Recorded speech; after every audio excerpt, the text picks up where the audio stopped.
welcome back to New York Talk. This is the Scouting Report. The international break is over, and we've got the little matter of high-flying Ipswich Town coming to New York Stadium, live on Sky, to enjoy.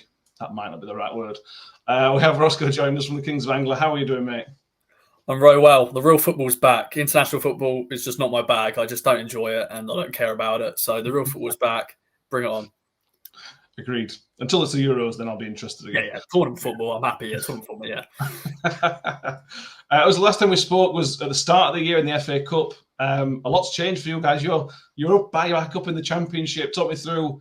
I imagine relief as much as ecstasy that you finally managed to get out of League One after 3 years, 4 years. 4 years, unfortunately, 4 long years. When you go down, you think League One tour. Everyone jump on board, HMS Pistol League and all that sort of stuff. But yeah, 4 long years, 2 different pools, Paul Lambert, Paul Cook, and then Kieran McKenna, who is, I'm sure we'll get onto shortly. And, he's just fantastic. And yeah, it was a roller coaster ride last year. Especially, we had a little blip, people would say. But basically, when we beat you guys, sorry to repeat that, we went on an unbelievable run. We're just winning games by loads of goals, and we finished the season on 98 points, and somehow didn't win the league. Plymouth won the league, of course, and you just have a Wednesday with 96 points. Just had to go to the playoff final and stuff. But yeah, excited and really pleased to be back in the Championship, and it's been a good start. It has, yeah. Look at your fixture list so far, and I just noticed there was a lot of W's this season. I mentioned it before that I expected Ipswich to have a pretty solid season. It wouldn't be fighting relegation. Is this beyond what you expected at the start? Yeah, definitely. I think there's some fans that go, "No, yeah, I knew this was going to happen. We're going to be top 2, top 6 easy." I predicted for the pre-season, sort of predictions. I went 10th. I thought that's a nice, solid first season back to the Championship. We may flirt with the playoffs, but then just miss out. But yeah, just from start to finish, from the Sunderland game, I thought, wow, we've got a really good result up there. We got beaten by Leeds, which was just one of those games, one of those days. But other results have just been incredible. To win 1-0 at Southampton. Some of the goals we're scoring, a lot of goals at Portland Road. But yeah, fans are just loving it right now and are just enjoying it while it lasts, because the Championship's a long old season. It's still early days, only 11 games played. But just enjoy it. Yeah, it feels like there should be half a season gone already. It's only 11 games in, like you said. Let's talk about Kieran McKenna. So highly rated from every outside Ipswich. I remember when we played you in the league last time. I think he was very early in his days as manager. Did it take him a little bit of time and then it sort of cracked it last season, or was last season still sort of work in progress as well?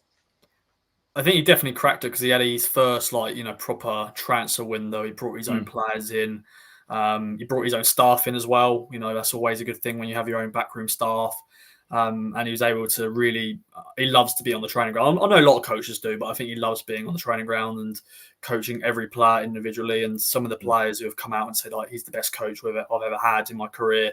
Even some of the senior pros who have, probably had so many different managers in their career. But he's just, he's been one of our best managers. He's got one of our best records as managers. Even we've got, legendary managers of Sir Ralph Ramsey and Sir Bob Robson, but his win ratio is just incredible. And yeah, he's now very much, the song is Super Kieran McKenna, he's at the wheel and everything like that. He knows exactly what we need and everything like that.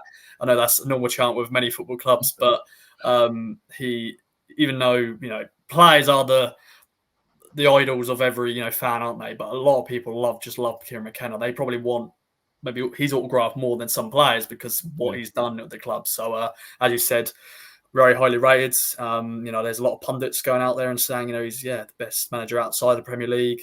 And yeah, we're just going to enjoy him while he lasts, because you just never know, out of nowhere, a club could come in for him and we'll have to make a decision.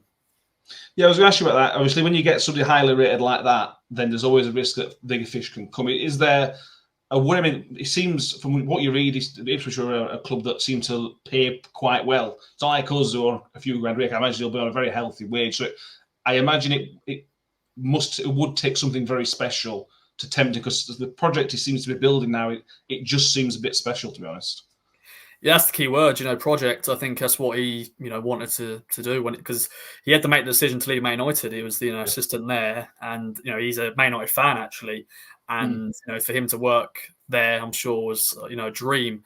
So for him to get his first senior management role, I think he had to really make a big decision, and I think Ipswich Town, everything is what he wanted.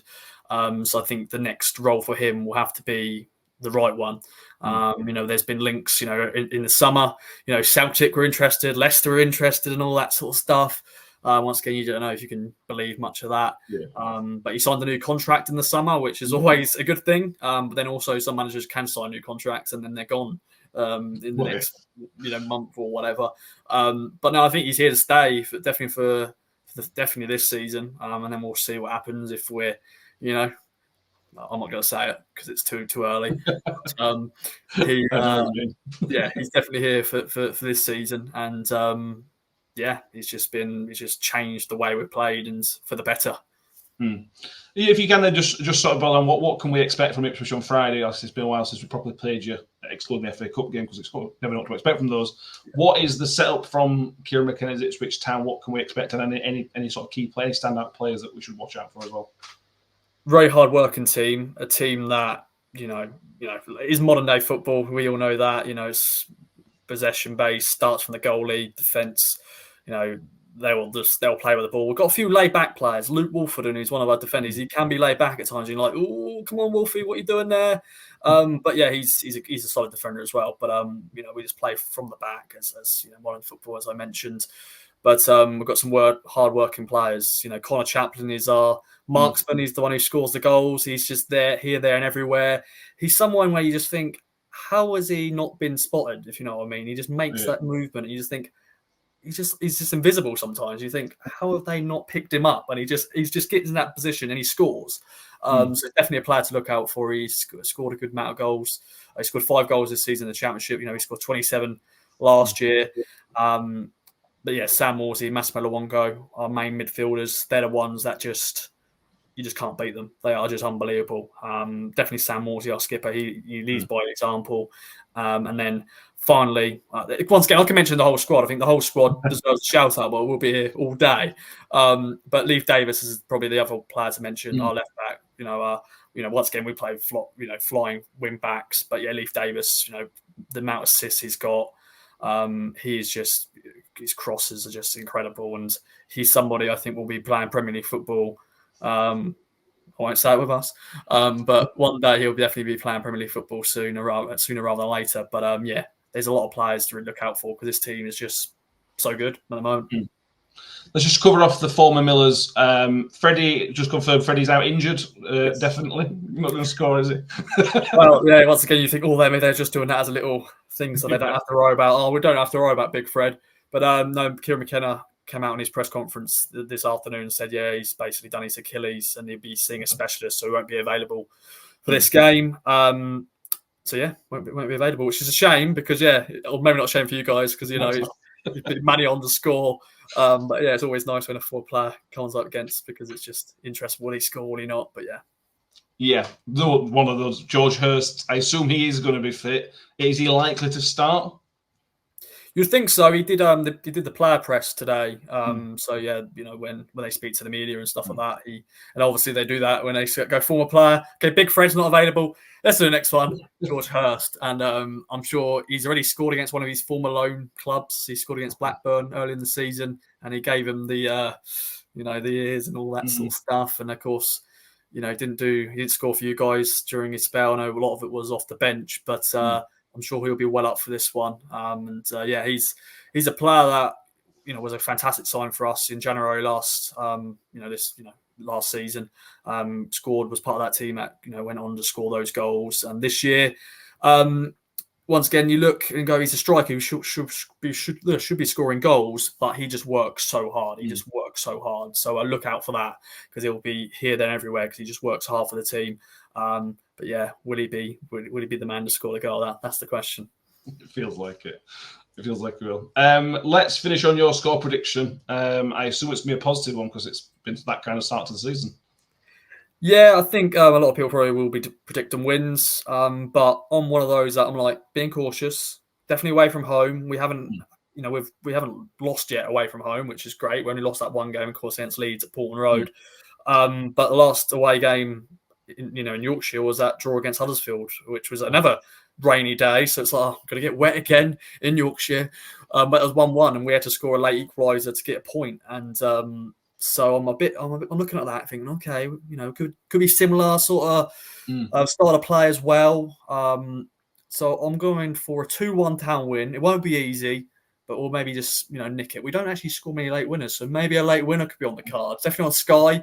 I'm sure Sky don't want to see a goalless draw, do they? They'll be annoyed. No. I'm not putting Rotherham Ipswich back on the telly, but 2-1. But I think I'm a bit worried for you guys. I think you're going to be, I'm worried for us in terms of I don't think it's going to be an easy game. I think it's going to be one of those where we're going to have to really work hard to get the 3 points. I hope so. That's all we ask. Let's make it difficult for the opposition. Thank you very much, Rossco. I will put the links for the podcast in the description. So if you want to Ipswich, check it out. You'll see me as well. If you want to fancy some more me on Rossco's channel. Thank you very much, mate. Thank you all who have listened or watching. Sorry, make sure you subscribe and like the video. And we'll see you all next time.